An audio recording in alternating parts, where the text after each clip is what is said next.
Hello दोस्तों, welcome to science explainer channel. और दोस्तों, आज मैं आपके लिए लेके आया हूँ केमिस्ट्री के इम्पॉर्टेंट क्वेश्चनों का एक और पार्ट। इससे पहले कई पार्ट केमिस्ट्री के बनाए जा चुके हैं, जिसे आप चैनल पर सब्सक्राइब करके देख सकते हैं। चलिए क्वेश्चन स्टार्ट करते हैं।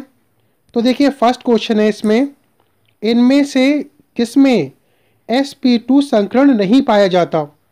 तो किसमें sp2 संकरण नहीं पाया जाता? तो देखिए, डी ऑप्शन इसका सही है। C2H2 में sp2 संकरण नहीं पाया जाता, इसमें sp संकरण होता है। चलिए नेक्स्ट क्वेश्चन देखते हैं। नेक्स्ट देखिए क्वेश्चन नंबर 2, अष्टक नियम इनमें से किस अणु के लिए वैध नहीं है? The octet rule is not valid for which molecule? तो किसके लिए इसमें अष्टक नियम वैध नहीं होता है? तो देखिए, इसका आंसर है सी, ऑक्सीजन के लिए अष्टक नियम वैध नहीं होता है, क्योंकि ऑक्सीजन एक रंगहीन अनुचुंबकीय गैस है। यह गुण ऑक्सीजन में दो अयुग्मित इलेक्ट्रॉनों को बताता है। ऑक्सीजन अणु अष्टक नियम का पालन नहीं करता। तो हमारा सी ऑप्शन इसका राइट ऑप्शन है। चलिए नेक्स्ट क्वेश्चन देखते हैं। देखिए क्वेश्चन नंबर 3, जल में एल्कोहल की अत्यधिक घुलनशीलता किसके कारण होती है? तो जल में एल्कोहल की अत्यधिक घुलनशीलता किसके कारण होती है? ऑप्शन है आपका सहसंयोजक बंध के कारण, कोवलेंट बॉन्ड के कारण, आयनिक बॉन्ड के कारण या हाइड्रोजन बॉन्ड के कारण, और इनमें से कोई नहीं। तो देखिए, इसका सी ऑप्शन सही है।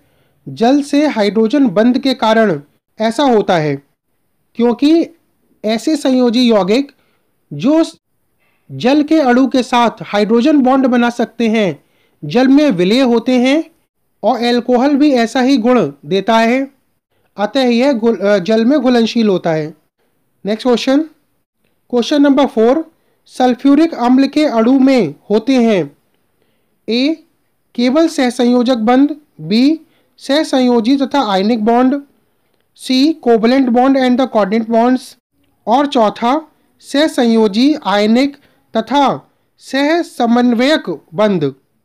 तो देखिए, इसका है बी ऑप्शन सही।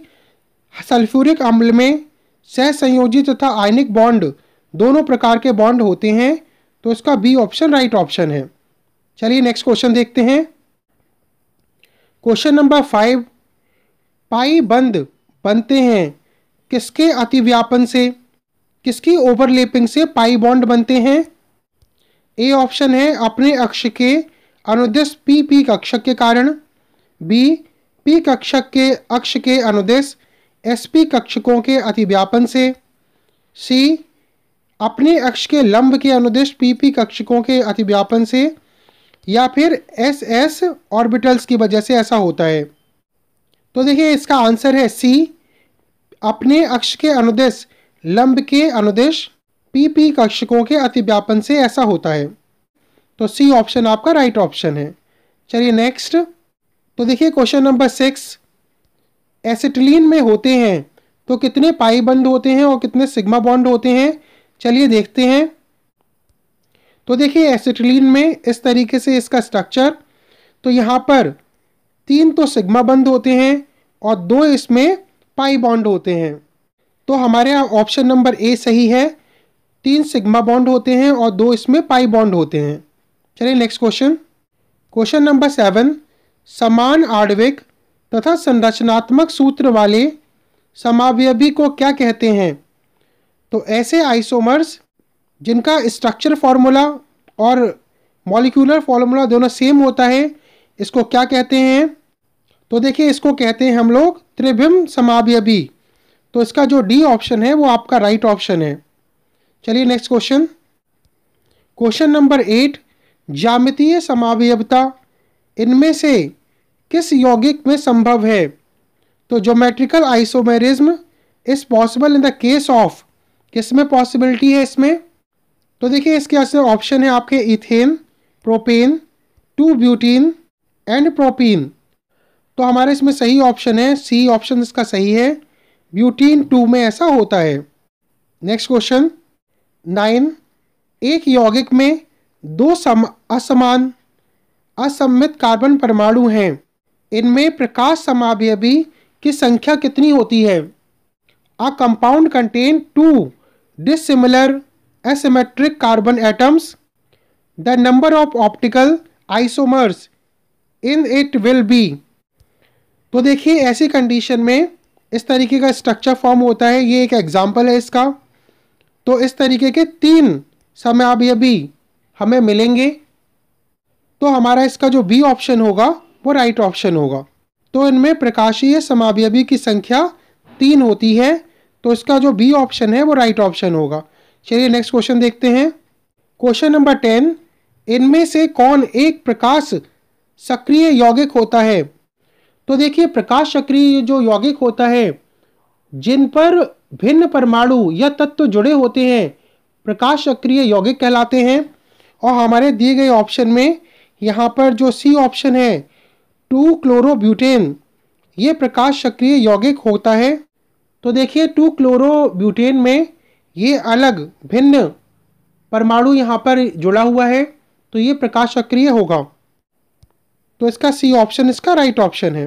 चलिए नेक्स्ट क्वेश्चन देखते हैं। क्वेश्चन नंबर 11, मार्कोनी-काफ का नियम से विचलन इनमें से किसकी उपस्थिति में होता है?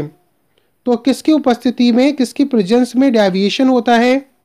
ऑप्शन ए जस्ता, बी परऑक्साइड, सी HgZnHCl और डी इसमें से इनमें से सभी। तो आपको इसे लर्न करना पड़ेगा कि परऑक्साइड की उपस्थिति में डेविएशन होता है इसमें, तो बी ऑप्शन हमारा सही ऑप्शन है। नेक्स्ट देखिए क्वेश्चन नंबर 12, गैमेक्सीन है, तो गैमेक्सीन क्या है? DDT है या बेंजीन हेक्साक्लोराइड है, सी क्लोरल है या डी हेक्साक्लोरोइथेन है।